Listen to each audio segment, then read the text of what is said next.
It's time for Sustainable Living with Glenn Boblitz, the show that helps you be prepared to care for your family regardless of the circumstances that may come your way.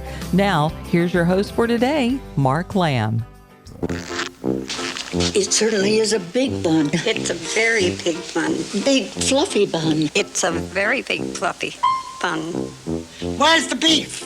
Some hamburger places give you a lot less beef on a lot of bun. Where's the beef? At Wendy's, we serve a hamburger we modestly call a single. And Wendy's single has more beef than the Whopper or Big Mac. At Wendy's, you get more beef and less bun. Hey, where's the beef? I don't think there's anybody back there. You want something better. Oh, Glenn, we had to start the program with that one. Where's the beef? I think that's maybe where we're going today on Sustainable Living. I think so, and I think my mic's Yeah, you're not good. working. Okay. Yeah. I'll just make it sure. Yeah, you're good. You hadn't put your headphones on. Well, maybe that's why I don't hear nothing. Beep. We're gonna leave that in there just for fun. I'll just beep the bad word out. Yeah, put the beep in there. So I did. I put the beep, Oh, okay. and you're gonna put the beef. I'll put the beep. How about that? That sound like a deal? Yep. Okay. Oh my! So talking about beef, and I guess we're going to dive into beef prices and maybe where they're going. And boy, Yeah, I don't think there's anyone that has not had the conversation about, oh my gosh, the price of beef, the price of my food budget. You know, if you go to the grocery store with your wife, yeah, you're going to come home angry. yeah, That's all there is to it. Mm-hmm. And it's not just the beef, but the beef is, the standout here. Meats in general, but beef the most. right. Now, is it the tariffs that caused all this? Is it all, no. This started in 2020 when they had the droughts, and the droughts have continued. We've got some relief in some areas, but for the most part, the droughts are the culprit now, whether it's the droughts for the feed for the cattle or the droughts for just, there was cattle dying at that time. They were just dropping over from the heat. It was terrible. There were water shortages. Without the water and food, you just can't afford to keep these cattle. And Sure. it caused a massive sell-off, like was never seen before. They were lined up at the auction houses for miles. And I've gone to these cattle auctions and things like that before, and you might have 3 or 4 guys waiting to bring their cows in, but on these big auctions, when I say they may run 5,000-6,000 through Right. in just a few hours, they were lined up down the roads, out in the Oklahomas and stuff, the big beef country. Yeah. They had to get rid of them. They could not keep them because they could not feed them. If they say, well, it's just it feeds a little higher because of the drought, and it wasn't that. There was no feed to be had in statewide, Kansas and all out in the big beef countries. It was just they had to panic and get rid of it. They lost money. The farmer lost bukus of money because they flooded the market. Right. Prices dropped. The packers seen an opportunity to really poke them in the eye, and they wouldn't give them hardly anything. And that's who buys at these really big auctions, the packing house. And there's only like 4. Wow. There's only real 4 packing houses. Okay. And they dictate what they're going to pay, not what the price is. Not Wow. So the farmer is behind the 8 ball with these guys sure. anyway. Yeah. So, it has a trickle-down effect because all those cattle were sold off early that should be out on the range and being range-fed. They never made it to the feedlots. The feedlots is where they're finishing a lot of the cattle, corn-fed cattle, corn-finished cattle. And it's not just corn they feed them. They'll feed them silage and all kinds of stuff that they have. But those guys had no cows on their lot, so their operation just got shut down. Okay. We lost 85,000 feedlots. A lot of them were the smaller feedlots that would handle 2,000-3,000, and they had no business. What happens to a company that has no business? They go bankrupt. Well, and I was going to say here, we see it as a headline, and it's a blip on our screen one time, but then months that follow in the wakes of that is what we're seeing, what we're talking about right now. And it wipes out generational businesses, right? Generational agricultural farms, businesses. You can just imagine that the guy that sells feed, he has no feed to sell. He's done. Right. And that's what's happening. Now, everybody knows how many farms we've lost. Who do you think's snatching all this up? Right. It's foreign investors, corporate investors, and we all knew it was happening, but, okay, there's not much I can do about that. Yes, there is. You can pay more. Pay more at the grocery store because they pretty much got a monopoly on this. Right. So anyway, that's what's happening as a start of this, the big sell-off from the drought. When they sold all these cattle, including the calf-producing mothers, because you couldn't feed them either, so they just sold everything, the calves, the cows, and the bulls. Well, everybody knows that you need the bull and the cow to make a new calf. Right. Well, now there's going to be no new calves for the following year, or the following year, or the following year, because it takes a good 2 years to get a good breeder cow up and producing good calves. So it's not just a 1 year thing; it's a continual effect. So everybody's going to want to buy cows again to start the breeding process again. Sure. Well, now the prices are jacked up because there's, it's just supply demand here. And it all comes down to our pockets at the market, at the grocery store. We can't get it to you fast enough, so we have to import. Now, the importers know that you need it. Is Brazil one of the big... Brazil, Venezuela, okay. Argentina actually raises a lot of cattle. One of the things that has happened, and one of the large grocery stores in our area, I'll just say it that way, they have gotten rid of their butchers. I mean, they've had butchers for 60 years. A friend of mine's one of those butchers. And they just said, nope, we're phasing out the butcher. You don't have to cut the meat anymore. And just put a plug in here for FNL Market, one of the few places in the area that still does. I mean, that's where it's headed. It's headed to the small operator again which is interesting. Because these large food chains are not going to do it. So where's the meat coming from? Who's cutting up all the meat? Well, it's these packing houses, but more importantly, it's coming in already cut up and frozen from overseas. That's how they're getting it to us. Right. Container ships. Well, you can't put meat in a container ship. Well, that's not true. They have refrigerated containers, and we're seeing a lot of them. Are you going to, and I probably should just let you go. Go ahead. But I'm going to pause you just for a second. Are you going to address the whole fact that they're still stamping USDA on some of this meat? Oh yeah. There is. What are they waving at the ships as they come in and say, "Okay, approved"? Or? Well, it'll say packaging USA, and that's how they'll get away with that.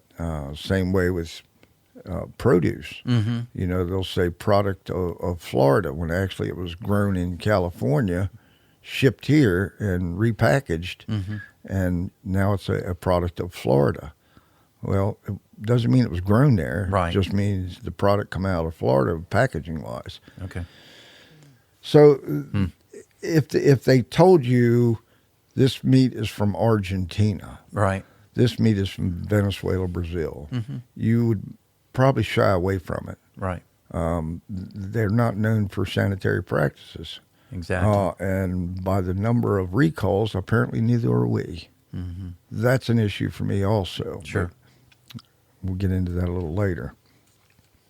So we're seeing this gap in our own beef, we're seeing a widening gap because we can't afford to run the farms. Mm-hmm.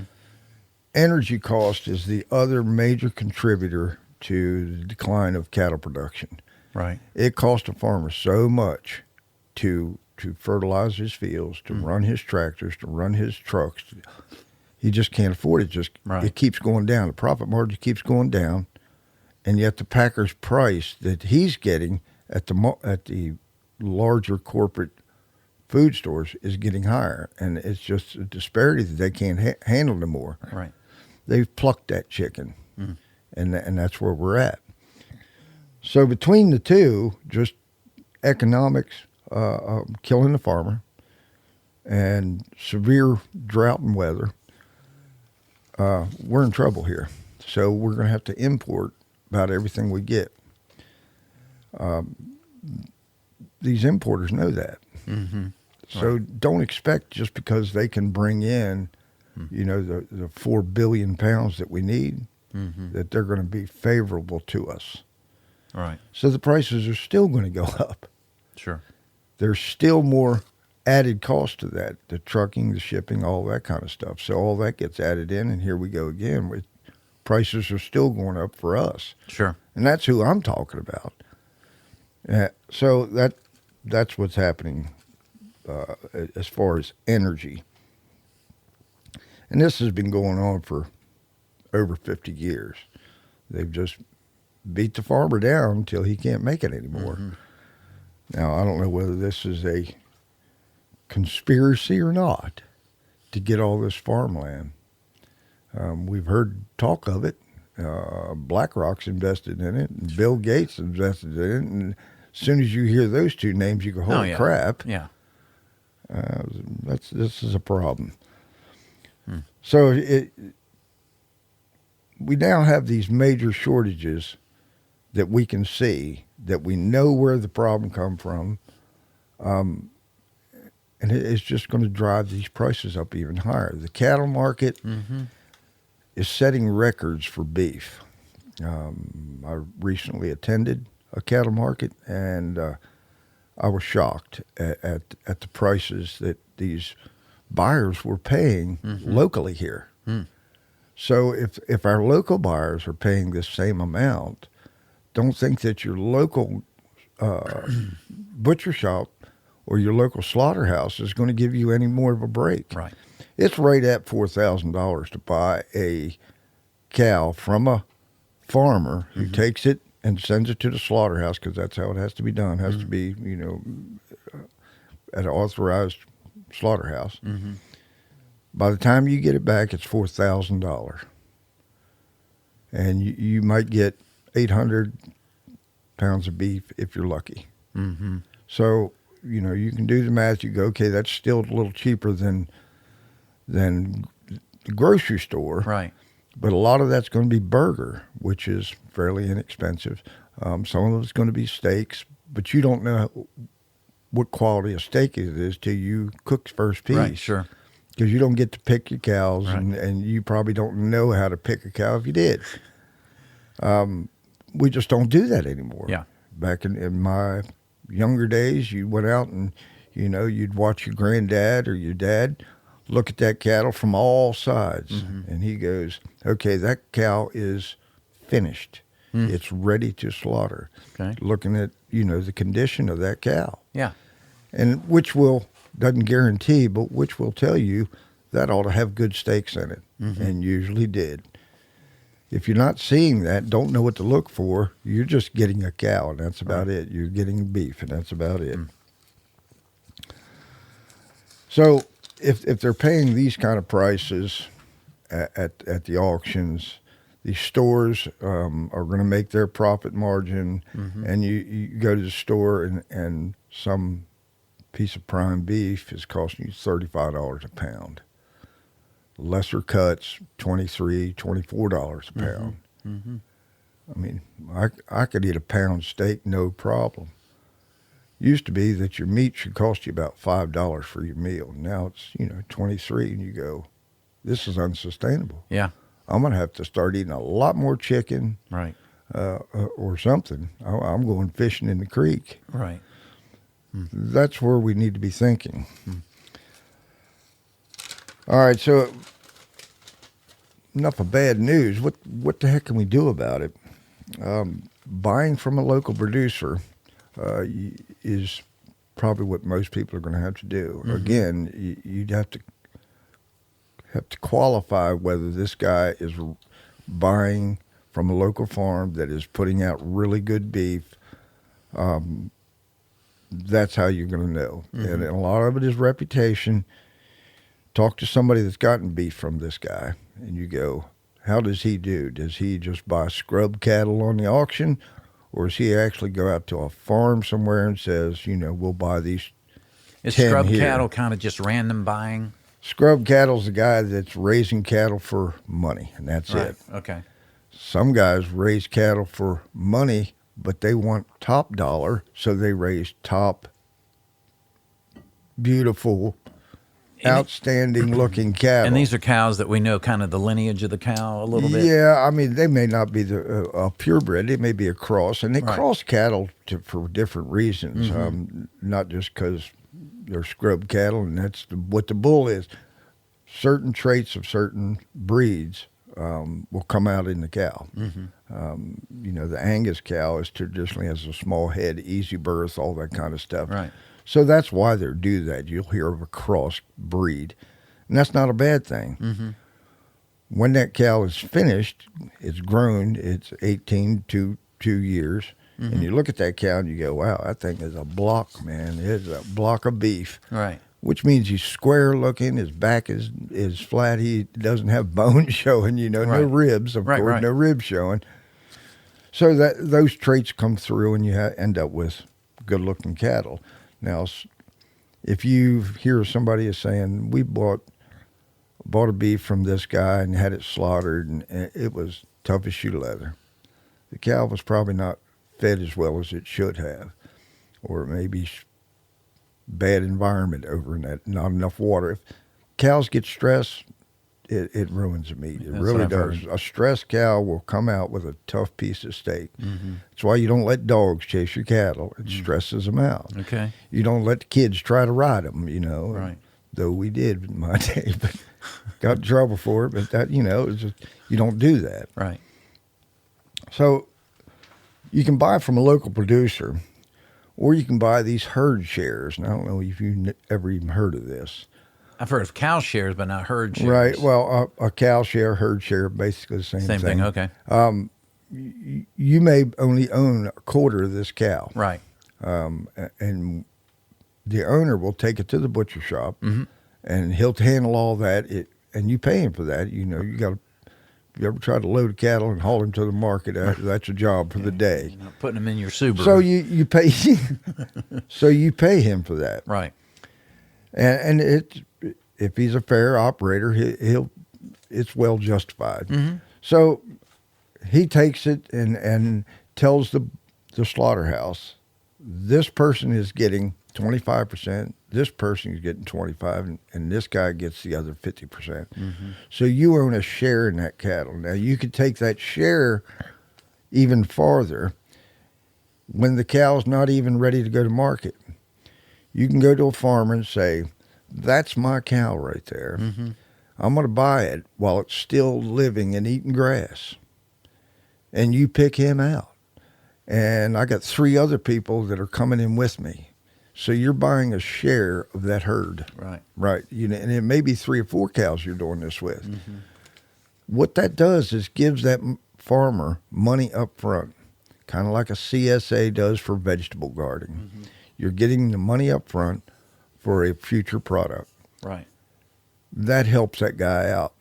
That way he is not totally dependent on the market price that the auctions are bringing, because that's what things are kind of based on. So you come to an agreement of what it's going to be by the pound, and it's usually somewhere close to existing market prices, and say, when it's time to come, this is what we're going to pay.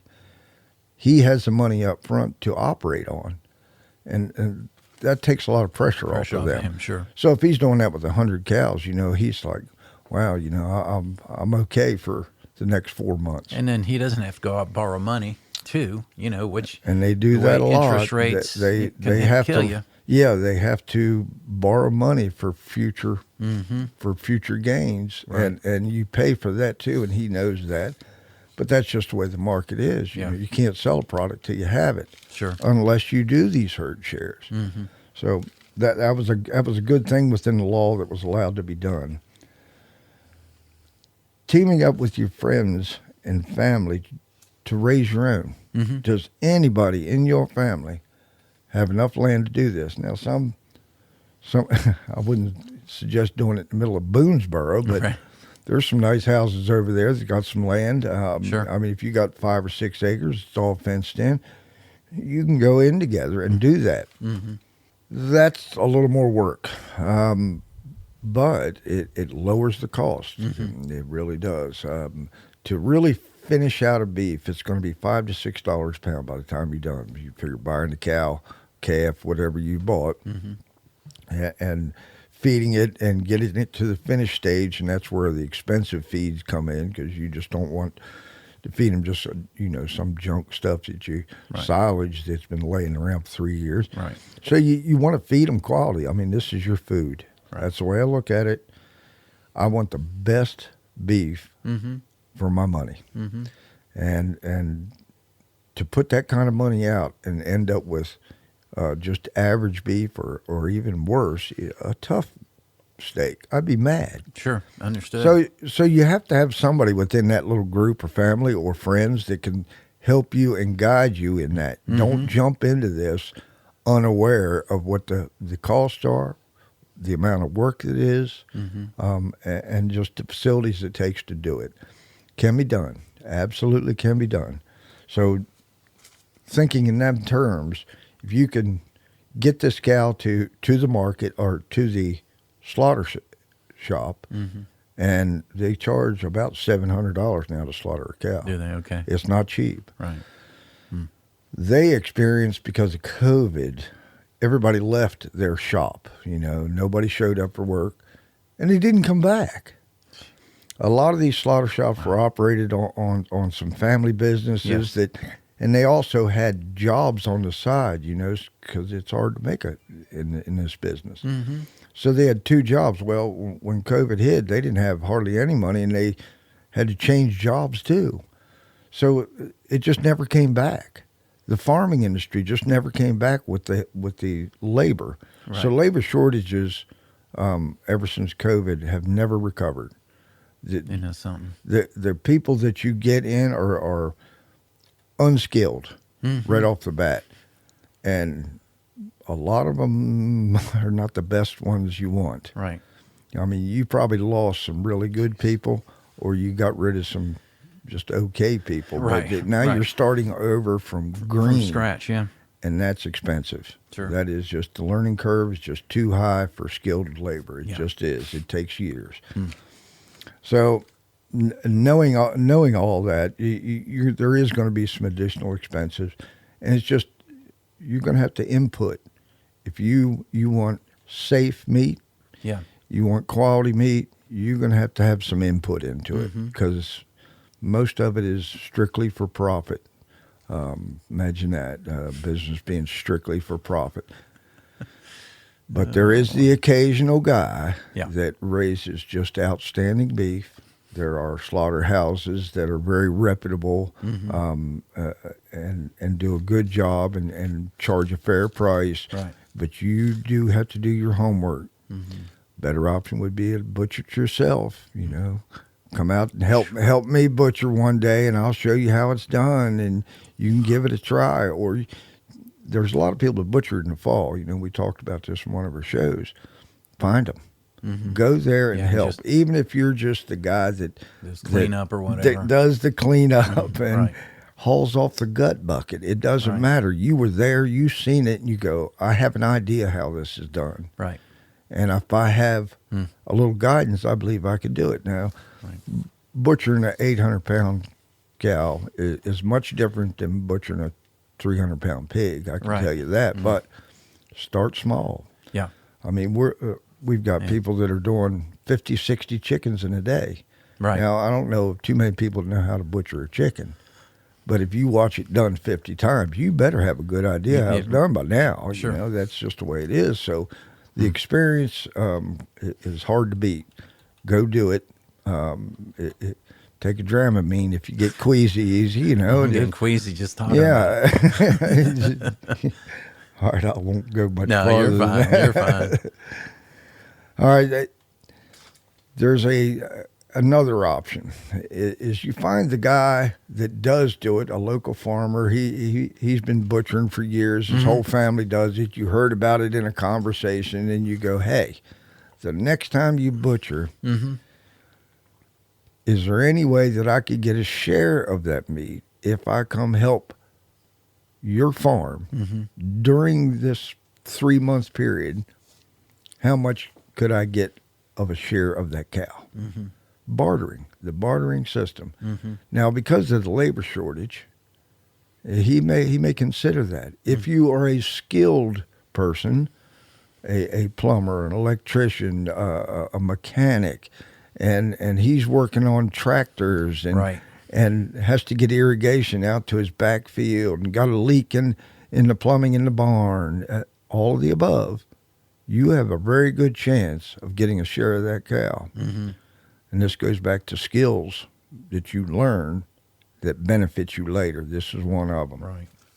So if you can barter that or trade something that you have, if you've got a garden and you talk to the farmer's wife and say, hey, I got 2 bushel of beans. You know, how many beans do I got to grow to get this slice of this cow? Right. Eggs, oh my gosh, talk about a commodity. Oh my, yeah. You know, $10 a dozen is not unheard of. It's criminal, but it's not unheard of. I do a thing called Mark's Marquee, and it's you know, silly marquees that you see online or out on, you know, while you're traveling, and it said the Amish jackpot, the Amish Powerball jackpot is up to 4 dozen of eggs. 4 dozen eggs is the power jackpot. A lot of great jokes out there, you know, that are just so easy and funny as all get out until you really think about it. And you got to laugh at it, though, because if you don't, you're going to cry. So I was just looking at prices the other day of eggs specifically because it's been in the news so much. Well, you heard about the great chicken debacle of baby chicks, right? There's a local feed store straight down 29, real good people. They got chicks in. Right. Well, they told everybody they were going to get chicks in, and they were lined up all the way around the building. Oh, my. So the guy, it was such a rush, he would only let 3 or 4 people in at a time. Sure. I mean, it was like Black Friday for chicks. Wow. Not everybody got a chick. Oh, boy. They were sold out in just minutes. So what did those people do? They went to the next place they heard had chicks. Boom, they're empty. Boom, they're empty. Right. And now you got a shortage. Yeah, and they're saying, I think it was Southern States said, our next order will be in September. Oh, my. Wow. That's how bad it is. And it was the same thing. They killed off all the laying hens because of bird flu. Rather than just remove the sick ones and let nature take a course, they killed them all. Right. We're after some Rhode Island Reds. That's what my wife wants to raise, and that's what we're after. We want a purebred breed so we can continue the raising, and they're good meat chicken, all that kind of stuff. So we can't get them till September. They were just sold out. Yeah.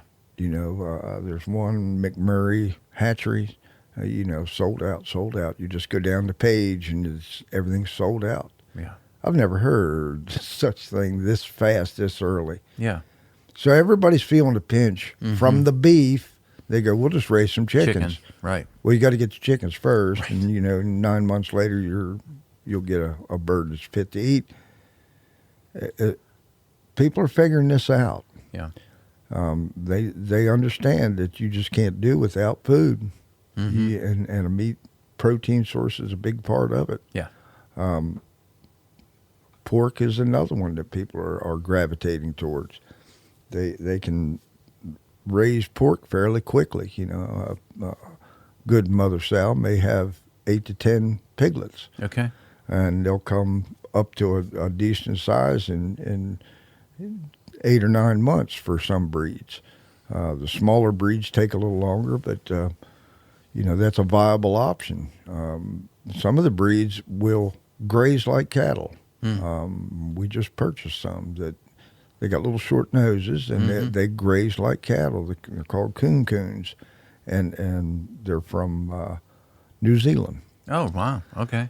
And they come over here they've been over here for probably 20 years, but they really come to the light over the past, I'd say, 7 years. Okay. There's a big breeder up in Harrisonburg, but they weren't real cheap. You know, $350 for a small purebred pig, maybe 20 pounds. That's a lot of money. That's a lot of money. But they could have 2 litters a year. Oh, wow. Yeah. So you can see that's possibly a viable option. And because they're smaller, they don't require as much land, and they're very docile. In fact, they can be litter trained. Oh, wow. Okay. You know, the potbelly pig, that was Yeah, big. sure. That's a big craze, thing, yeah. you know. And you're starting to see some of these potbelly pigs being bred with these coons. Really? Yeah. Interesting. I don't know why. I can imagine how it happened, but I don't know why. But you start to see some of that, and I actually butchered 3 of those crosses, Oh, really? and it was very good meat. In fact, it was probably one of the better pork chops I've had. Okay. They weren't the giant ones you get at the store, but they were 3/4 that size. We're working up some bacon right now from them. Oh, okay. So it's not like these things, just because they're not a purebred or not a popular breed, are not good meats. If you need to experience this, you go find somebody that has one of these and say, I really want to just try one. You may have to slide him a $20 bill to pry a pork chop out of his hand, but he'd probably do it if he knew that you're a potential customer for Sure. his piglets. So there are ways to supplement your meat supply, but you're going to have to work at it. You're going to have to start talking and educating yourself, because you may be your own meat supplier in some form or fashion, whether it's the labor to help someone else, whether it's just participating in the butchering process, or forking out the money up front to get a whole hog that you're going to split with somebody, or keep yourself, whatever, you know, because some hogs are real big. 600 pounds is not uncommon. That's a big pig. Yeah. They're not as sweet and gentle as the little ones, but in fact, they're dang mean sometimes. Sure. But there's guys out there that's raising these, and farmers are not the most friendly people these days, because they got so much work to do. There's so much on their mind, and there's so many pressures from all angles. So don't be surprised if he's not the most friendly person you ever talk to. But after you do, and he finds out that you are willing to help him and take some of that pressure off and be a partner with him, and that's what you want to be. You want a win-win deal with a farmer. And you be honest, and he'll be honest. Yeah. And that's how it's got to be. So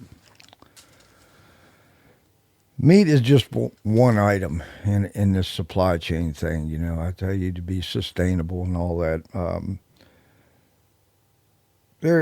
There's an instability that in our entire food system, whether it's safety concerns, the constant recalls, the increased prices, all of those things, and it's our entire food supply. And it wouldn't take a blip to put a kink in it.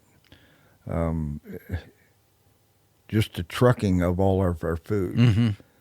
If something were to happen to the trucking industry, like fuel going through the roof, right, like this is all going to our family's food budget. That's how we started this conversation. Every time you grow produce now, it used to be about $2.75 a pound is what you're getting ahead of the game. If you can grow it in your garden, you're gaining about $2.75 per pound. Now we're up $5, $6, $7 a pound. Wow. It's just the cost. Mm-hmm. The cost have just gone through the roof, and it's passed on to us.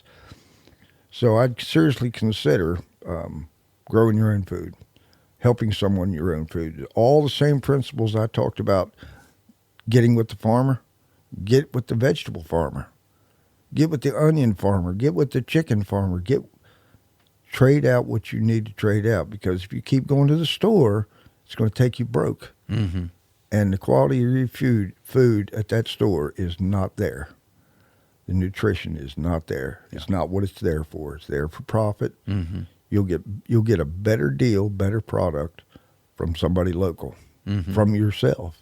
So this is the season, gardens should be all plowed and ready to go. Put the seed in the ground. Reap the harvest. Yeah. Save your budget, as well as your bacon. All right, that's about all I have for that. Glenn, thank you. Thank you. A lot to ponder today. If you have any questions for Glenn, you can always text us at 434-248-0704. That's 434-248-0704. And they can reach out to you on Facebook? Yes, they can. Reach us right there at Sustainable Living Made Easy. Ask any question you like. I do have one announcement before we get off here. Okay. May 3rd, we're going to have a homestead festival. Okay. Some of the things we talked about today, if you got a lot of questions you're thinking about, and you will, come see me. I'm going to be talking more about meat production. Okay. On a homestead level. This will be at the Lindan Ruatan Center, right there at English Tavern Road, right off of 29, just below the Kubota dealership. Turn left, go out English Tavern Road. It's on the right-hand side. You can't miss it. Be tons of cars there. Okay. I think last time we had about 350 people show up. That was real good. So again, May 3rd. It is a Saturday. Get there about 9 o'clock. Get a good parking spot so you don't have to walk all the way across the field. Come see us. We got vendors, food, free classes. I'll be teaching some of them. Come out and see us. All right. Well, as we get closer, I assume you're going to have a little more information on that and the different folks. I'll let you know what the class is going to be, and we'll give you some more information then. But put it on your calendar now. As always, thank you, sir. Thank you. Join us again next week for Sustainable Living with Glenn Boblitz, helping you be prepared and not scared. This podcast drops every Friday anywhere you get your podcast.